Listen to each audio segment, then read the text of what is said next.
All right, we're going to talk about an essay by David Hume, who was essentially a contemporary, almost exact contemporary of Rousseau, and actually met Rousseau, but is not a social contract theorist.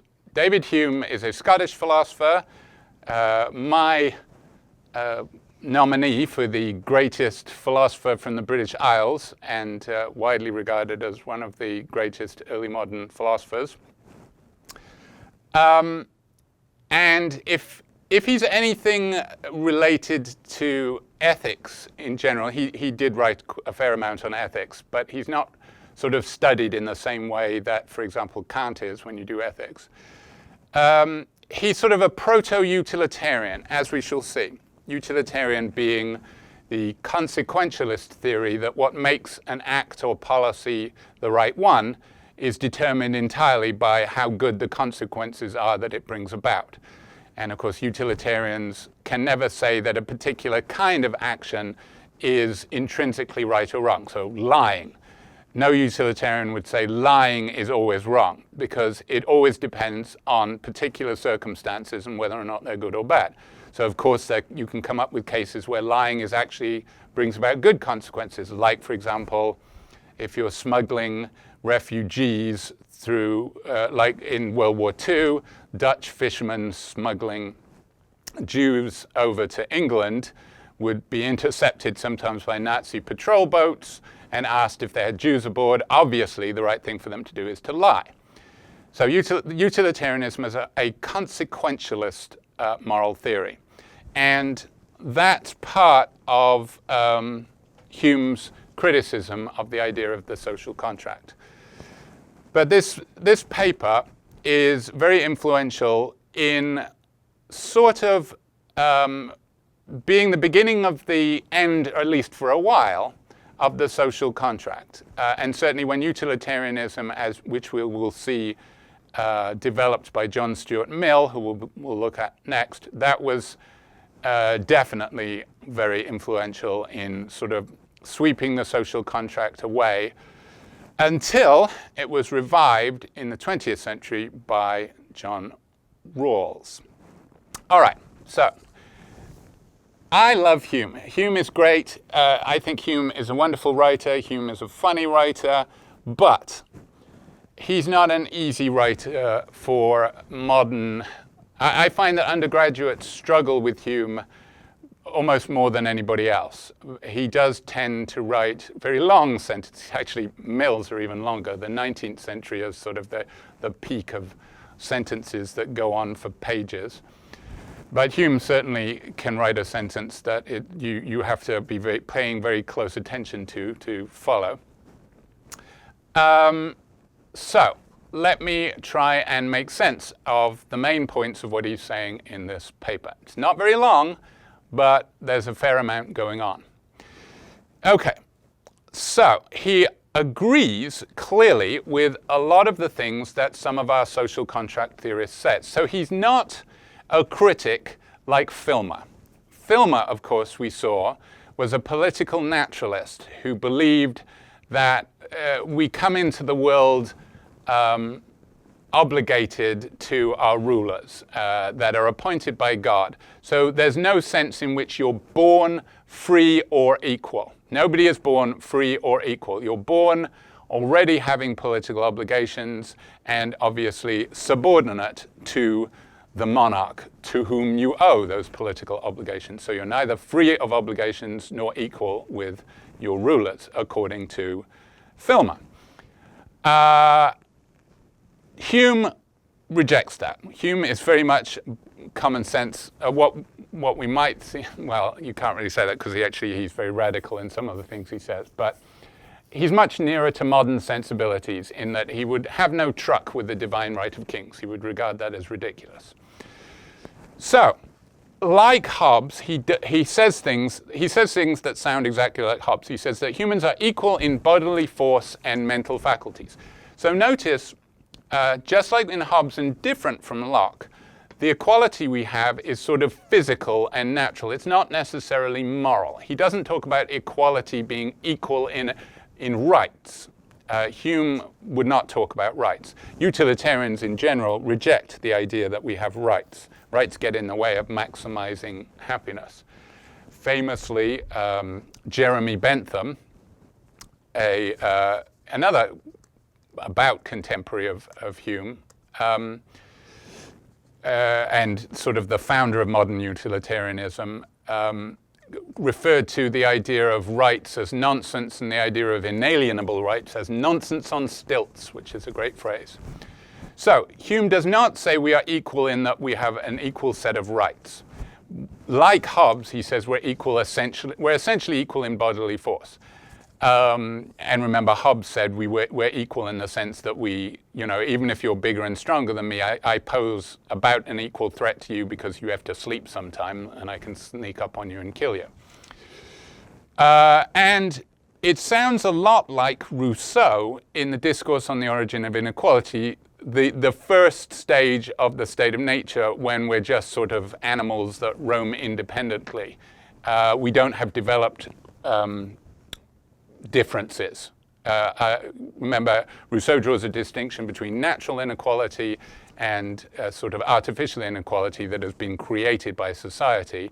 And he says we're not even very naturally unequal. There's, each human is essentially the same. And that's what he's saying here. And later on in the article, this is right at the beginning of the article, later on in the article he says every man loves himself better than any other person. Remember, Hobbes says we are essentially egoists. And Rousseau also says that we have self-love. This isn't amour propre, the bad stuff. Well, even that isn't bad if you're in the right kind of social, under the right social setting. But it's entirely, there's no pejorative sense in this self-love. It's okay. It's entirely natural. It's like egoism. And society cannot possibly be maintained without the authority of magistrates. Again, sounds very much like the social contract theorists. And Hobbes suggests that we see that it's dangerous in the state of nature because of these two things, and that's why we set up the social contract. However, he also agrees with Rousseau in that he says the social compact is beyond the comprehension of savages. Rousseau is very much, Rousseau is critical of Hobbes, and in his description in the Discourse on the Origin of Inequality, he says basically all of the sort of complicated rationalization that the Hobbesian members of the state of nature do, like, I'd be much better off if I did this, game theorists. Rousseau says, what are you talking about? We're basically animals. We can't think that sophisticatedly. And Hume is basically agreeing with that. So a little bit confusingly, right at the beginning of the article, Hume sounds like a social contract theorist because he says it cannot be denied that, he says, let's just read it. When we consider how nearly equal all men are in their bodily force and even in their mental powers and faculties, till cultivated by education, again, that sounds like Rousseau, we must necessarily allow that nothing but their own consent could at first associate them together and subject them to any authority. So, sounds like the social contract. In other words, he's denying political naturalism like Filmer and Aristotle. The only thing that could bring about political authority in the very beginnings out of our natural sort of independence in the early ages of humankind, as like Rousseau claims to be describing in Discourse on the Origin of Inequality, is our own agreement. But it's kind of a loose sense of agreement. It's certainly not a sophisticated contract. It's basically like, should we get together? Okay. And, the only way in which somebody could genuinely hold authority over me is if I let them, because there's no natural political authority. So in that sense, he agrees with the social contract theorist. So he rejects a very typical criticism of the social contract theory, that is that there's no record in history of this original contract. That is the sort of first origins of political society, way back in the mists of human history. says there's no historical record. And he said, well, of course there isn't, because there was no writing back then. There wouldn't be anything written down. So he says, so basically, if all you mean by social contract is that people agreed to let somebody else boss them around, then sure, yeah, I'll grant that. He says, if this then be meant by the original contract, it cannot be denied that all government is at first founded on a contract. So he rejects the usual criticism. He rejects as a sort of knockdown criticism of the social contract. Oh, there's no record in history. And he says, well, of course there isn't. So basically, if that's all you mean by the original contract, then fine. But the entire rest of the article is a criticism of social contract theories, because he says this is a very sort of minor concession. So let's move on to the criticisms that he very quickly gets into. Starting at the bottom of page 1 in the edited version I've given you. But philosophers who have embraced a party. Now, I assume this is Locke, and I assume the party is the Whigs. The Whigs were the party that basically were on the side of Parliament in the Civil War. And Locke was definitely associated with the Whigs, and his theory was basically accepted by the Whigs, W-H-I-G-S. But philosophers who have embraced a party, if that not be a contradiction in terms, that's a kind of snide aside. No true philosopher should be party political, are not contented with these concessions. They assert not only that government in its earliest infancy, which Hume is willing to concede, arose from consent, or rather the voluntary acquiescence of the people. And that's a very weak sense of consent. If that's all you mean by consent is that people agreed to do what the chieftain told them, then he said, sure. But these philosophers also claim that even a peasant, when it has attained its, even at present, even now, in the modern age, when society has attained its full maturity, that the authority of government rests on no other foundation than consent. And he says, no, I'm sorry, that's bullshit. I'm not going to allow that. So, he says, it's obvious that there is no express consent now. Neither the rulers think that they have been contracted with by their subjects. He says, if express consent was correct, then the rulers would know that they're only ruling because of the choice of the subjects, and that if they piss the subjects off, the subjects will take their power back. Now, this is a slight misrepresentation of the social contract theorists that we've seen. He's making it sound like there's a contract between the people and the ruler. And that's not what social contract theorists say. The social contract theorists say that the contract is between all of the people to form a society. And then once the society is formed, the social contract has been made, and then the society puts their power in trust into a government. But they don't really make a contract, and for very good reasons, which Hobbes was the first to point out, because you can only have a contract if there's a power above both parties to the contract to decide that the terms have been kept, to legislate disagreements. But you can't have anybody above the monarch and the people. So it's not a contract, really, between the ruler and the people. But even if you don't call it a contract, it's still the case that, according to social contract theorists, the power that the ruler has been given it by the people. The ruler only has power insofar as the people have given it up, and the people can take it back if they so decide. Now, the social contract theorists have fairly extreme requirements for the people to be able to take it back, because they don't want to be accused of, basically allowing anarchy and anybody at any time saying, no, I don't want to do that. So it has to be fairly strict, as we've seen in both Hobbes and Locke, but certainly they do allow it. And Hume said, but nobody thinks that. The ruler doesn't think they're ruling on the sufferance of the people. They think they're ruling because they have a right to, and they're better than the people, and the people better shut up and do what they say. And guess what? The people agree with them. And there's a great quote from him. Were you to preach in most parts of the world that political connections are founded altogether on voluntary consent or a mutual promise, the magistrate would soon imprison you as seditious for loosening the ties of obedience, if your friends did not before shut you up as delirious for advancing such absurdities.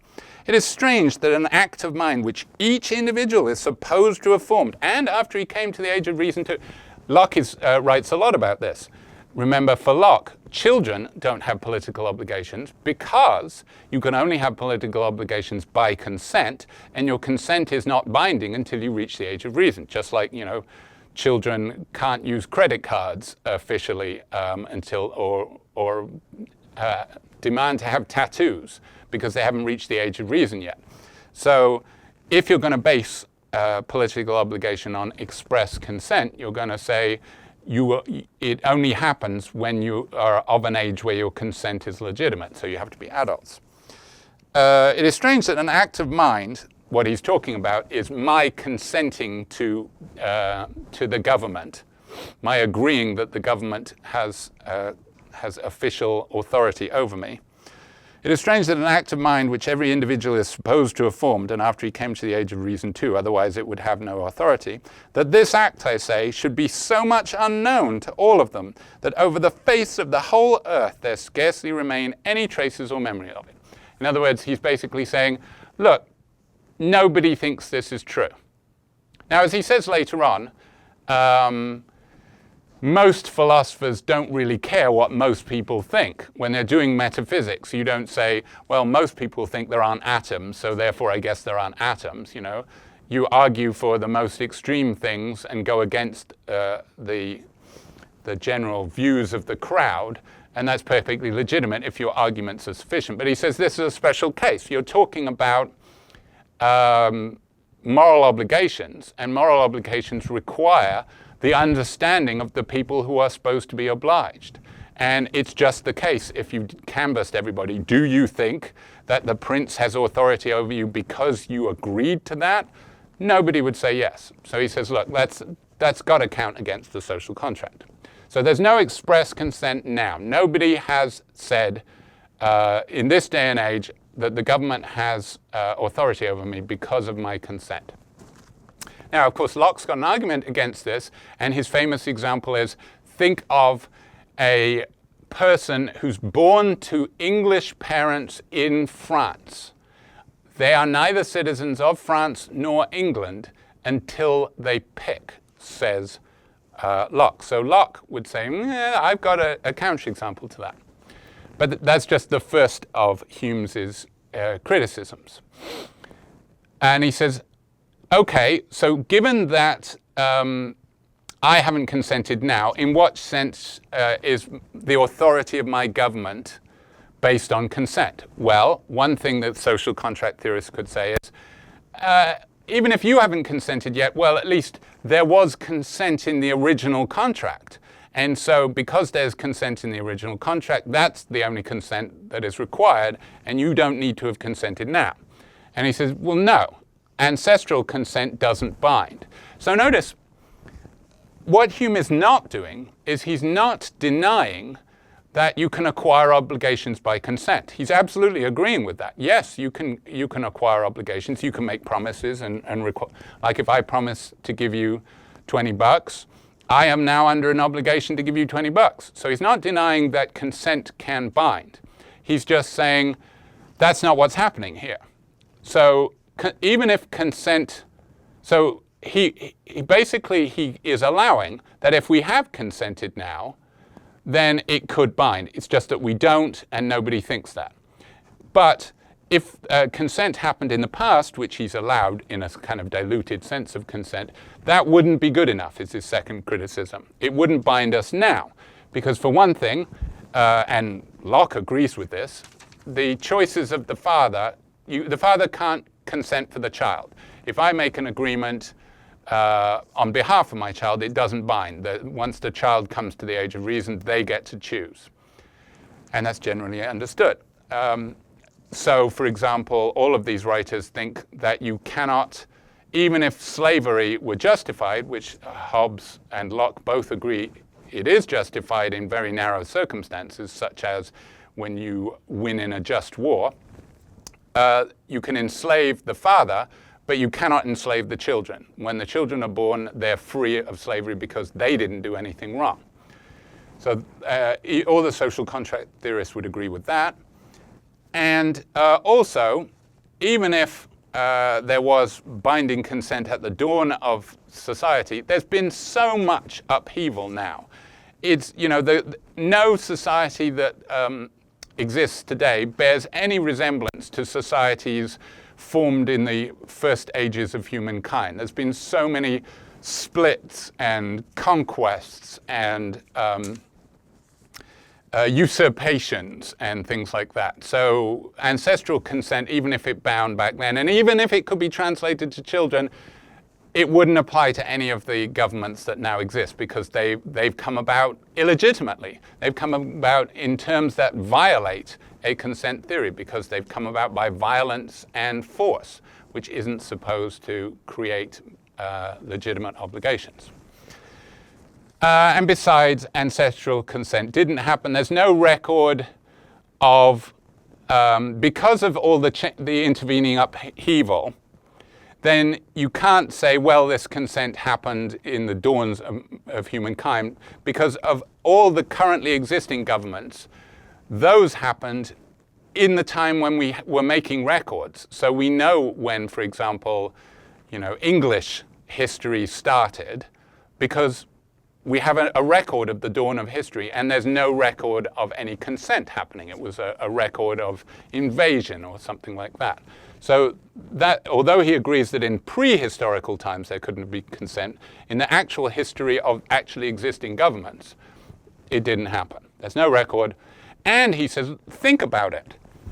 Think how our governments, our existing political systems came about.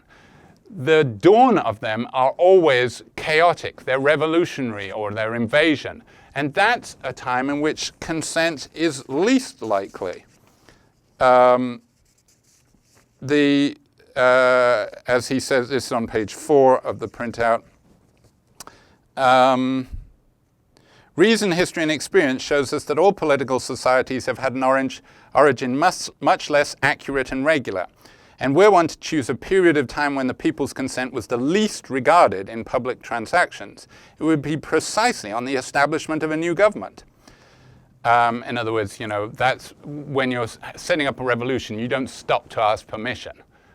So it's just not the case that any of the actually existing governments are based on consent. Okay, suppose the social contract theorists grant 1 through 3. Something they could fall back on is they could say, well, okay, so they haven't given express consent. You, David Hume, have shown that.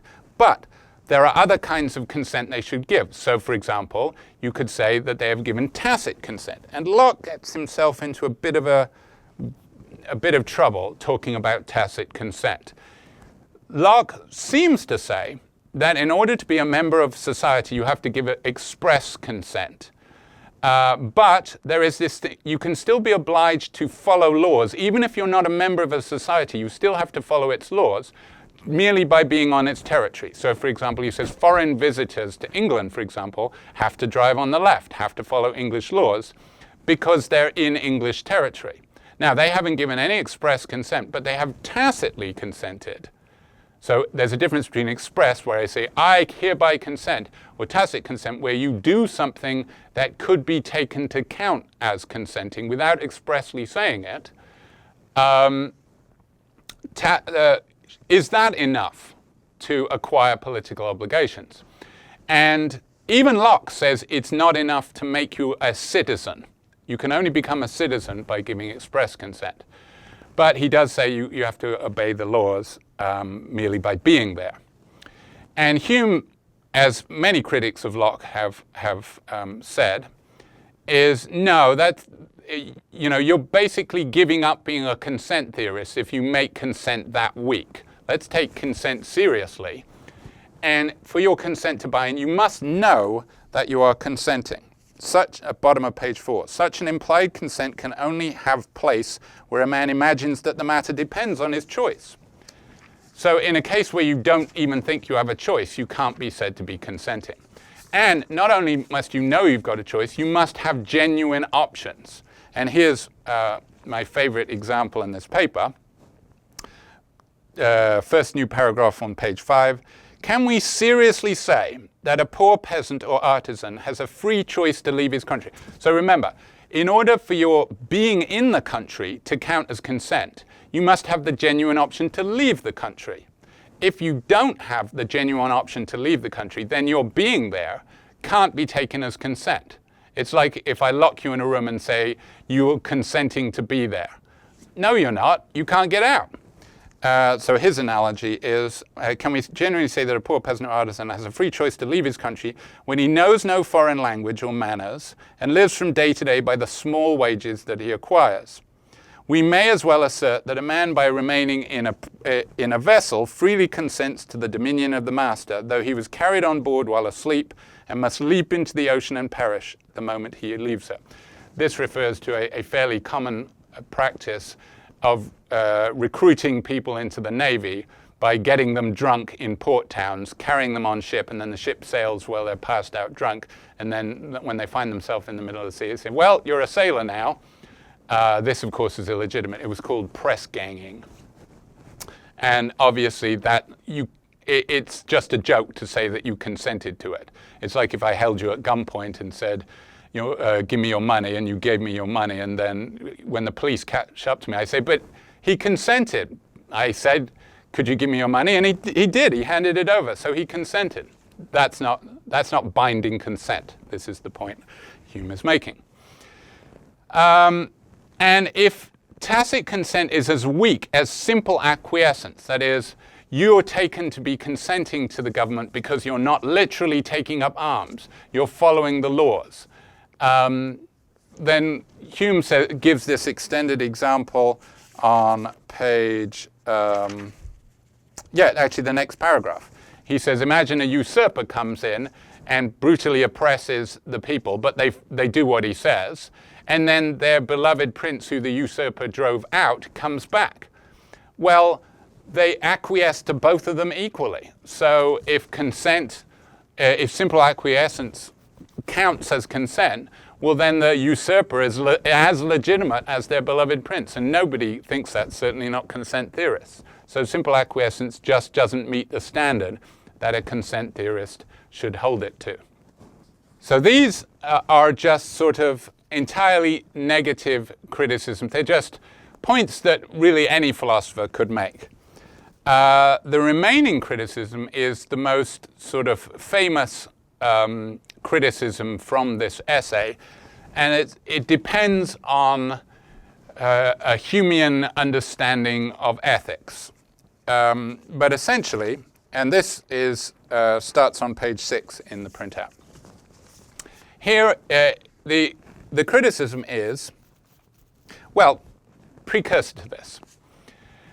It's entirely consistent with these criticisms to agree with all the criticisms and take this lesson from them. No government is legitimate. That's what an anarchist would do. An anarchist would say, as Hume seems to agree, because Hume says this about societies based on consent. He says consent of the people is a just foundation. Where does he say this? He says, I don't mean to trash consent as a requirement. If consent happened, it would be, yes, this is the top of page 4. My intention here is not to exclude the consent of people from being one just foundation of government where it has its place. It is surely the best and most sacred of any. But what Hume then goes on to say is, look, if humans weren't like this, if humans didn't love himself better than any other person, and if it wasn't true that society couldn't be maintained without the authority of magistrates, if instead humans had an inflexible regard for justice, that is, just did the right thing without having to be told to do the right thing, then you wouldn't need a government. Anarchy would be possible. Or alternatively, if it was the case that humans had a perfect understanding, were kind of like Hobbesian reasoners, they say, life in the state of nature is pretty shitty, but if we all made this agreement to get together, it would be in everybody's interest. So it makes sense, right? So we're all on board with that, right? If we had a perfect understanding, then you could have an entirely consent-based system where the power of the government was understood by both sides to rest on the consent of the people. So if humans were basically angels, you wouldn't need any government. If humans were basically robots, could reason things through perfectly and follow things rationally and not do things rashly, then you could have a consent-based system. Now, Hume is saying neither of those applies. But all of these criticisms, somebody who actually thought consent bound and that a consent-based society would be legitimate could take all of these criticisms to say, essentially, even though a consent-based system would be legitimate, we don't have one, so therefore no actual government is legitimate. So far as we've got, you might say the anarchist would love what Hume's done. The anarchist would say, Hume has proven that I have no political obligation to my government because the only way in which I could is if it was consent-based, and it isn't. But that's not Hume's view. So now Hume is going to argue that consent is not necessary, that you can have legitimate governments without consent. So the criticisms up to this point is him kind of acting like a consent theorist and say, okay, let's take consent seriously. Yes, I believe consent can bind. It's just the specific circumstances of the political world, we don't have consent. But now he's going to say that consent is not necessary. Obviously, it's sufficient. He says if we had it, then we would have the best and most sacred foundation of government. But it's not necessary. You can have legitimate political authority without consent. Now that makes him sound like Filmer or Aristotle, a political naturalist, but he isn't.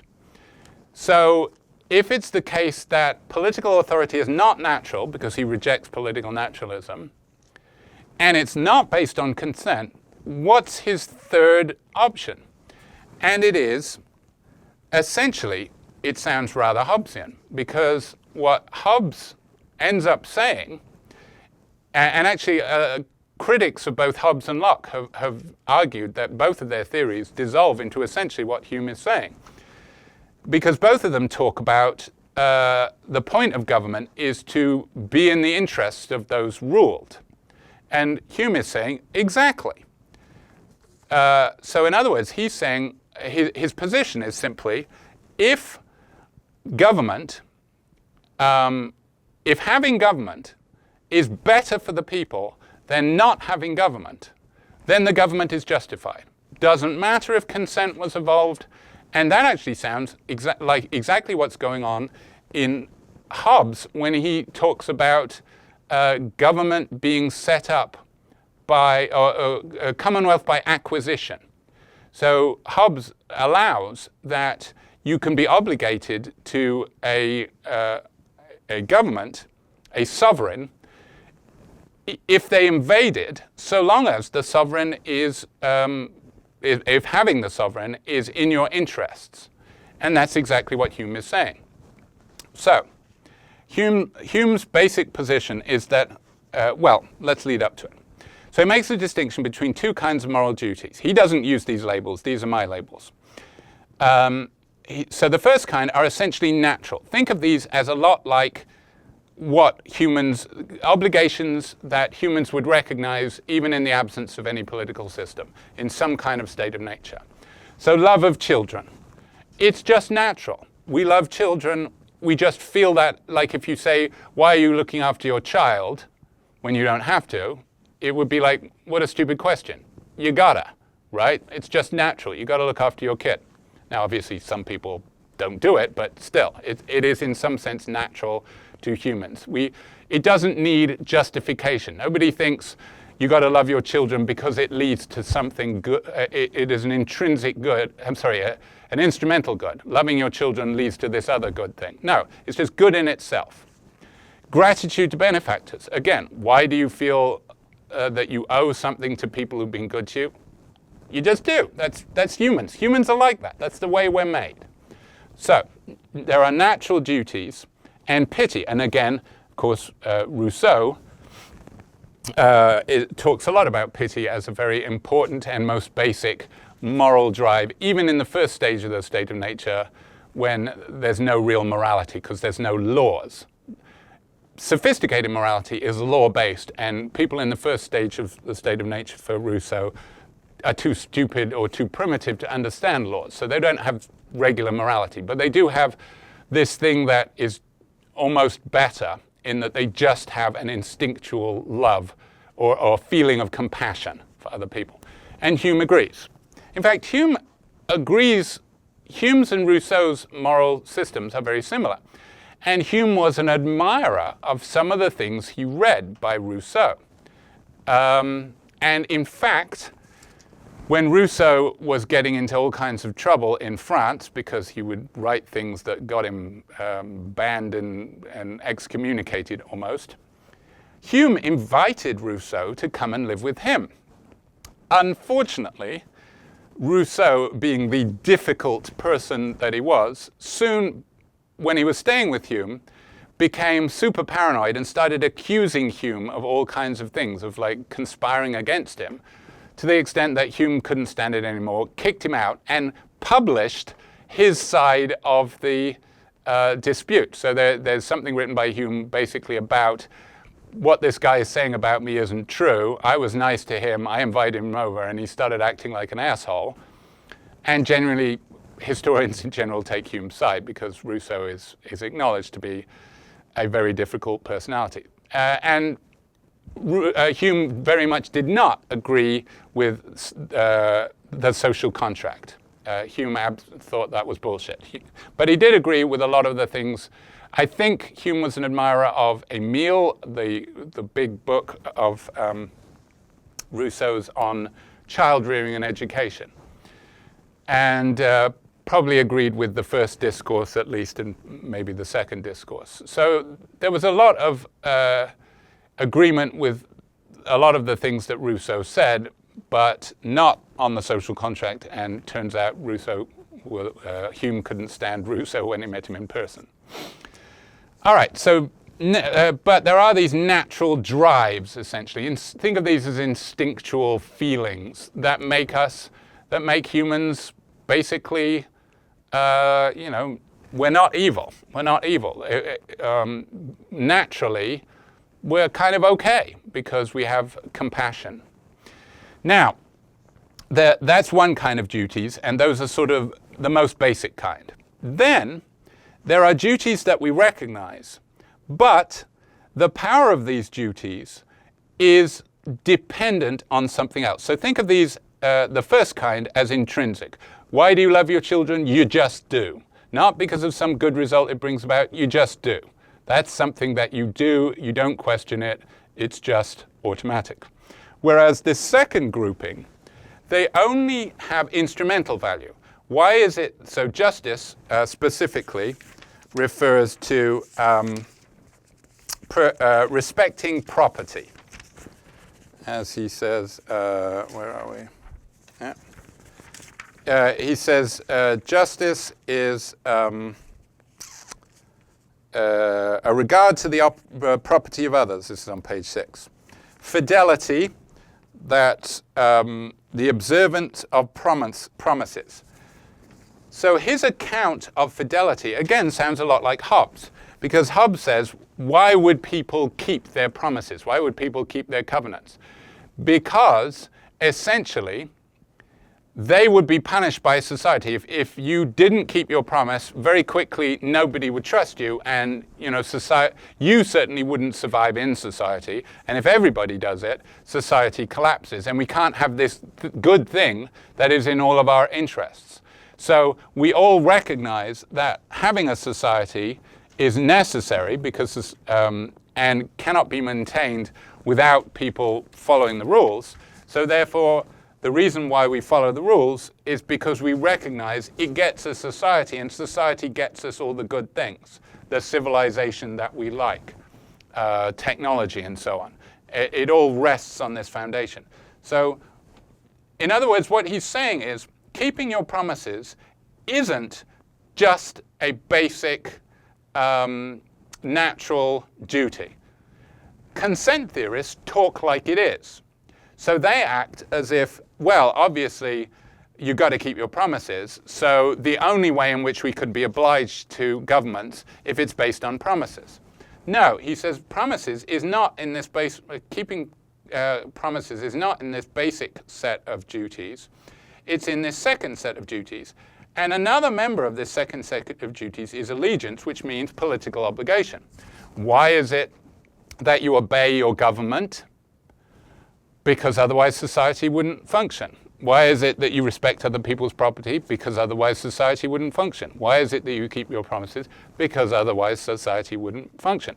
But he says, what consent theorists are doing is they're saying that allegiance is justified by fidelity. That is, the reason why we should obey our government is because we made a promise. We consented. But he's saying that's a bit like saying that, I don't know, imagine I shoot somebody and they die and it also makes a bang. It would be stupid to say that the banging caused the death. The death and the banging are both explained by the gun going off, by a bullet, being fired. And so this is basing allegiance on fidelity is a bit like saying dying because of the sound it makes. Now, both of them are on a par. There's no need to base one on the other. There's no need to say that allegiance because of fidelity, because both of them are explained by this other thing, the good that they bring about. So he says, he imagines a dialogue with a consent theorist. If the reason be asked of the obedience which we are bound to give to government, that's allegiance, I readily answer, because society could not otherwise subsist. That's why we should obey our government, because otherwise society wouldn't work. Now, why do we want society? Because of all the good stuff it gets us, because it's better than a state of nature, because we can have technology and all of the goods of society. That's all you need. That's a consequentialist justification. In other words, obligation is entirely consequentialist, which sounds a lot actually like parts of Hobbes, where he says, the only reason I have to obey the king is because life here is better than the state of nature. Notice there's no mention of agreement or consent there. Anyway, now, so my answer, Hume, why should I obey the laws or count myself a citizen and obliged to this government? Because society could not otherwise subsist. Your answer, consent theory, is because we should keep our word. But besides that, no body till trained in a political system can either comprehend or relish this answer because of nobody thinks they've actually given their word. Besides this, I say you find yourself embarrassed when it's asked so you think that you've given the final answer because you're acting as if keeping your word is one of these natural duties, but it isn't. So therefore, I can ask of this exactly the question you asked of this: why should we obey? Why should we obey the government? It requires an answer. Well, why are we bound to keep our word? Also requires an answer.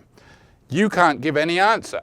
You act as if that doesn't need an answer, but it does, and it's the same answer. So therefore, you don't need to base political obligation on consent. Political obligation is just based on how good the existence of society is for the people that are governed. There you go. Hume says that essentially consent is a big red herring, so therefore, why do you need a social contract?